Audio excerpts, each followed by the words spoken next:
we've known about this case for quite some time now.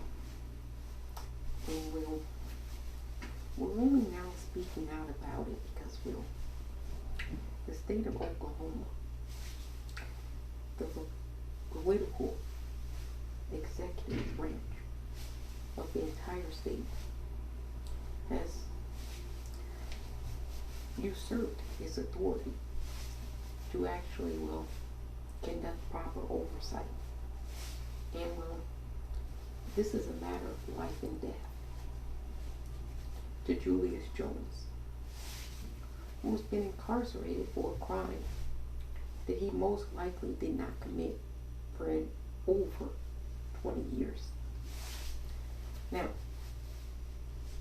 for those of you who aren't familiar with Julius Jones, I've done some research for the case, so I'll present you the evidence, and then why I definitely think that Julius Jones should receive a full pardon, clemency. And I'll tell you who that pardon and clemency should come from, because it's certainly not the governor of Oklahoma, Kevin Stitt. No. I believe Kevin Stitt, the current governor of Oklahoma, who happens to be a Republican, is a white supremacist. And I'll tell you why I believe that as well too. But let's get to Julius Jones for a moment. Now, first thing you have to know, that Julius Jones has an alibi. His parents say that he was at home over the summer with them when the crime of murder allegedly occurred. Full stop. He has an alibi. Okay. Now, you're probably thinking, well, parents can give an alibi. They'll defend their child. You're right. That's true. But Julius Jones wasn't a bad child. He was actually a pretty impeccable child. He was on a roll in his high school, captain of his high school football and basketball team in high school. He was on a full scholarship ride at Oklahoma University. This is not somebody out in the middle of the night robbing convenience stores or selling drugs to people. This is a well-mannered, educated youth, a productive citizen in our society. So he didn't have any criminal record, meaning that, his parents could say, oh, he's a really good kid, but then you go and look and he's not really a good kid. He actually was really a good kid. So, no criminal record. But, Julius Jones had one thing going against him. One thing that's tragic and sad, but, true in this country. Julius Jones was a young African-American male in America. You see, Oklahoma has a very dark and very atrocious history in terms of race relations in this country. We all learned earlier this year about the Tulsa race massacre. Some of us have known about the Tulsa race massacre for a long time. Some of us were introduced to that information just this year. However you learned about it, you now know about the Tulsa race massacre. Some of the survivors testified in front of Congress. And basically what happened was a group of white residents got weapons and came into a wealthy, affluent African-American community. And they massacred a bunch of African-American people just because they wanted to and they could. And there's never been any type of reconciliation done for the people who experienced that as children. Some of whom are still alive because they testified. They never got any compensation for that, which is a crime against humanity. But let me tell you something. Oklahoma is such a dark and insidious state that it doesn't believe that black people have any humanity. Now you say, public people, Sal, you're making all kinds of claims. You got to back this up with facts. I'm about to do that now. Sadly, I'm going to have to expose one of our states in our union, the state of Oklahoma. I won't even say that it's great, because it's not great. It never has been. And if you look at it from the inception of when it became a state in 1907, the Democratic Party was in charge.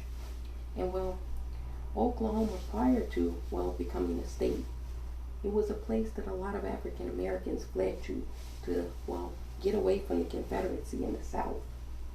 But the moment that, Oklahoma became a state in 1907, it was, governed and operated by the Democratic Party, which was the party of the Confederacy, the secessionist party at that time in our country. And Oklahoma became an entire state that was considered a sundown state. Now, you might or might not be familiar with sundown towns and the concept of what it is. A sundown town, in essence, is a place that's completely controlled and, operated by white residents and white citizens in this country. No African American or black person is allowed to reside in, these sundown towns and not be seen after the sun goes down. If you were seen after the sun went down in these sundown towns, a whole host of things could happen to you.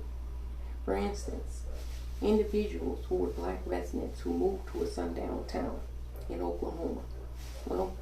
He moved there without much background information, and he left on vacation, and when he came back, his home was burned completely down to the ground. There were issues of concerts being held in sundown towns, and because there were African American individuals in the band or came to the concert was violently attacked by mobs.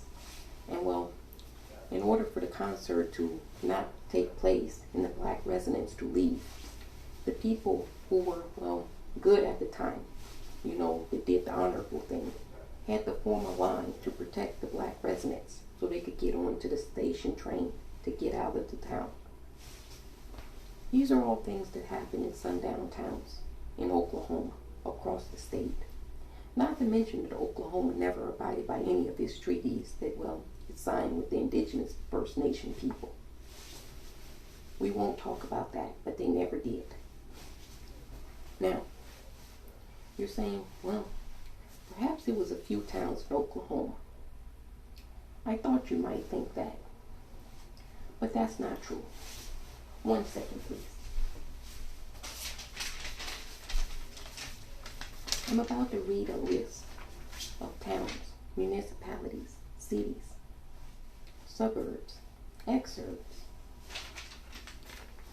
All of these places are in Oklahoma. All of these places were at some time, or still are, considered sundown towns. Please listen closely for the amount of towns, municipalities, and cities that I read loud. Allen, Alva, Apache, Arcoma, Barnesville, Bixby, Blackwell, Blair, Boise City, Broken Arrow, Caddo, Carnegie, Cherokee, Cleveland, Collinsville, Colony, Comanche, Commerce, Durant, Edmond, Eric, Fox, General, Gore, Grenier County, Grove, Haley'sville, Harrelton, Henrietta, Hinton, Hooker, Jenks, Lawton, Lexington, Lindsay, Madill, Marlow, Marshall, Medford, Morris, Noble, Norman, Okemah, Ottawa County, Patton, Pitcher, Purcell, Zapulata, Skakuta, Stillwell, Stroud, Taft, Takamushi, Taco, Walters, and Welsh. They're all Sundown Towns. And they all make up the state of Oklahoma. The whole damn state of Oklahoma is a sundown state.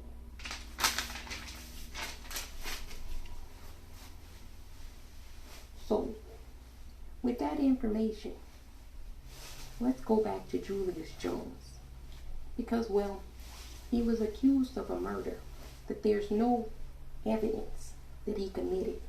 Meaning there's no eyewitnesses stating that, in fact, Julius Jones was the individual who murdered the person in question. Not one existed. Yet Julius Jones has been on death row for 20 years. And well, a recent court date was set for execution on November 18th of this year. Now, a simple question. If a parole board that's appointed, a 4-member parole board that's appointed by your governor, recommends to you, after you appointed them, that the person in question should gain, well, at least a pardon or clemency, and his sentence be reduced and not executed, on a vote of 3-1, and you as governor disregard this, don't act on it, but continue to enforce, well, a date for execution without any evidence. What they're simply doing is they're simply planning to execute Julius Jones on a preponderance of evidence.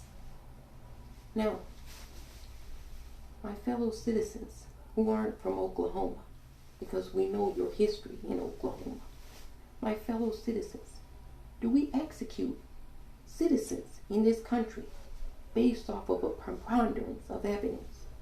Or do you have to be guilty beyond a reasonable doubt in the case of murder? We're talking about Oklahoma.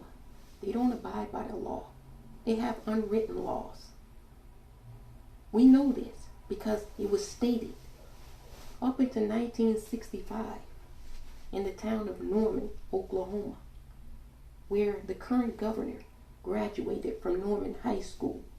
Up until 1965, there were signs on both sides of the main street that read, "No N-words allowed after sunset," or something to that nature. I'm paraphrasing. Norman has a deep, long history of atrocious racism in this country. And everyone knows that knows the history of this country. Governor Stitt won't do the right thing. I know you'll look at a picture of him with his wife and their 6 children, and you'll think, oh, what a nice, wholesome Christian family. Don't be fooled. Never judge a book by its cover. They tell you that for a reason. I happen to know that, well, his wife, Sarah Stitt, they've been married for 23 years. Congratulations. She also, in the previous year, for whatever reason, continues to crash 2019 black SUVs that are given to her by the state. It's a state-owned SUV, and she's crashed 2 of them in less than a year. Oklahoma, the entire law enforcement, has not written any citations for this. Now, ask yourself, if you're a regular citizen out here working a 9-to-5 job and you crash 2 vehicles, sending 1 person to the hospital, and well, you continue to do things reckless, like driving the wrong way on a street and crashing into vehicles, do you really think that the police in your local community wouldn't even give you a citation or speak with you? They would just let you drive off like nothing occurred? That's privilege. So I don't expect a governor who's a white supremacist to, well, be responsible in the state of Oklahoma. No, this matter has to go outside of Oklahoma. It has to be kicked to the entire nation, because we can't trust Oklahoma. I just read you all the cities, municipalities, and townships that conify codified racism in law and intimidation and through violence. This has to go to the nation. Tonight I'm encouraging and requesting that the sitting President of the United States, Joseph R. Biden, grant a full pardon to Julius Jones. This should be nationally done for the entire nation. This is a teachable moment. We as a nation cannot sit by and let Oklahoma lynch Julius Jones. This is a modern day lynching if it occurs, and it'll be treated as such by the entire nation. George Floyd was lynched last year. Let's not let Julius Jones be lynched this year by the state of Oklahoma and a white supremacist governor. Again, I'm calling on the President of the United States to grant a full pardon to Julius Jones. It's ridiculous. It's ridiculous in this country, the level of deep-seated hatred and racism in this country. It's ridiculous. We have 23 days as the execution date has been set for November the 18th to organize and rally in our communities all across America to demand that the sitting President of the United States grant a full pardon and clemency to Julius Jones. Go around the governor. The governor is a white supremacist. We know this. I can confirm this. Don't ask me how. I can confirm it. Go around the governor. Our request is to the sitting President of the United States of America, Joseph R. Biden, to grant a full pardon and clemency and make it a prime time address to the nation to instruct the nation on why this is being done, and having necessary, make it available the information that has been made public in this address as to what happened and what's continuing to happen in the state of Oklahoma.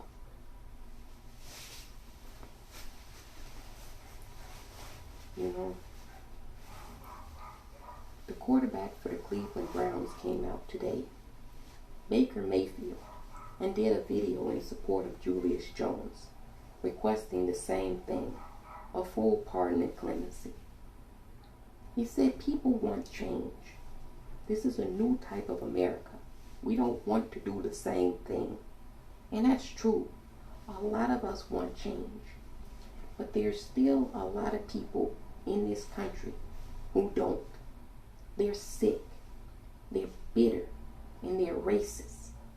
And we see them in Austin, Texas, on bridges with swastika t-shirts. We see them ramming cars in Charlottesville into peaceful protesters. We see them when they break into neighbors' homes and shoot into apartments of citizens in their own cities.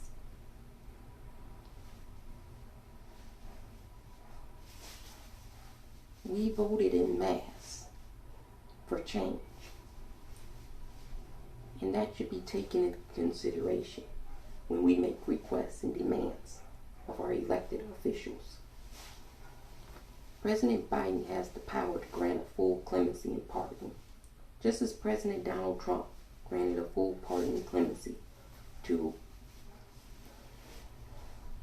for his publicity stunt during the re-election campaign.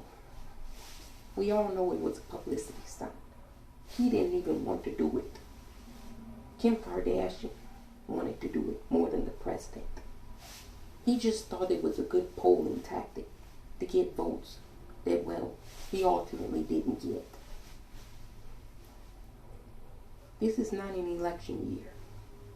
This won't garner votes for Joe Biden's re-election if he chooses to get re-elected or seek re-election.